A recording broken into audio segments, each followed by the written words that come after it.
you have a microphone connected to your computer, Streamlabs OBS should automatically detect it and show it on the audio mixer. To change the microphone that's being captured, click on the settings cog in the lower left-hand corner of Streamlabs OBS. Open up the audio settings and click a different microphone. When it comes to recording content with Streamlabs OBS, you have the ability to assign certain audio inputs to specific tracks. This is really going to help you out with all your editing needs down the road.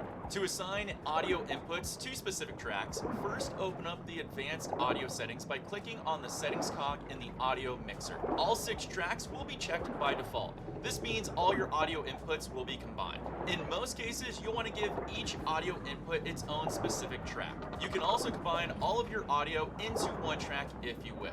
In this case, our desktop audio is assigned to track 1, while our mic audio is assigned to track 2.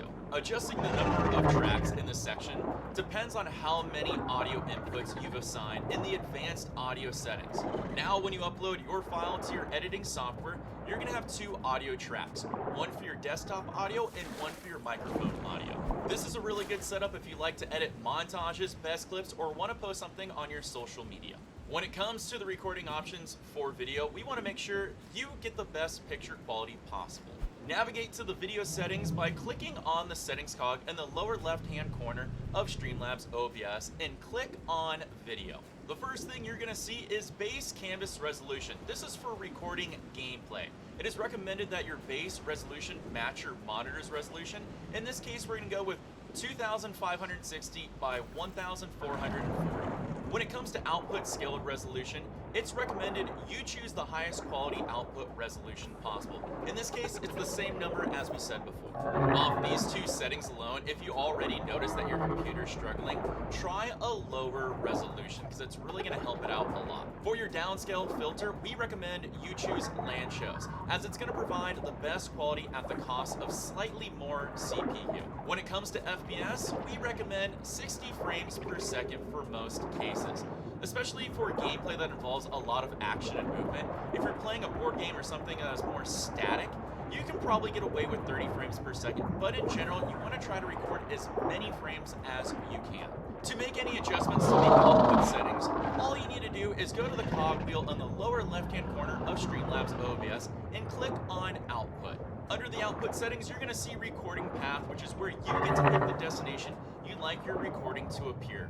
When it comes to recording format, in most cases, we recommend MP4. When it comes to recording softwares, it really boils down to 2 types. Software, which is X264, and hardware, which is NVENC. The software encoder X264 will use your CPU to encode video, while hardware encoders like NVENC will offload the encoding process to your GPU. If you're using an NVIDIA graphics card, we recommend you record with NVENC. When it comes to rate control, we recommend using CQP. This will help control the amount of compression and video quality for any given frame. However, if you're using X264, we really recommend you use CRF to control your rate. Under CQ level, large value means there will be higher quantization, more compression, and lower quality. Lower value means the opposite. We recommend starting at 17 and adjusting from there depending on the performance of your computer. Key level frame interval, this one's simple, keep it at 0. When it comes to presets, we recommend choosing the highest setting, so max quality. If you run into performance issues, please feel free to adjust the settings accordingly. When it comes to profile, this is an easy one. We recommend leaving it on high. You can leave the rest of the settings in the section on their default state as they won't have much impact on your quality. Now that we've made all the proper adjustments to your audio, your video, and the output settings, you have to test your machine to make sure it can handle the performance of what you're asking it to do. Press Ctrl-Shift-Escape to bring up your task manager and click on Performance. Try recording gameplay with Streamlabs OBS and monitor the performance on this screen.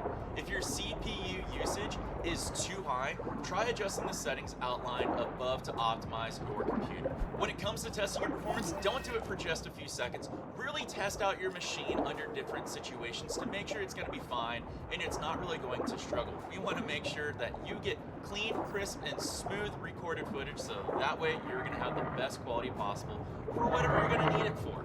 I'm glad I can help you get a better understanding of how to get the best performance out of your machine and get great quality for all your recording needs. Now it's up to you to chop it all up and get it out in front of your community so that way people will love to binge the content that you're creating.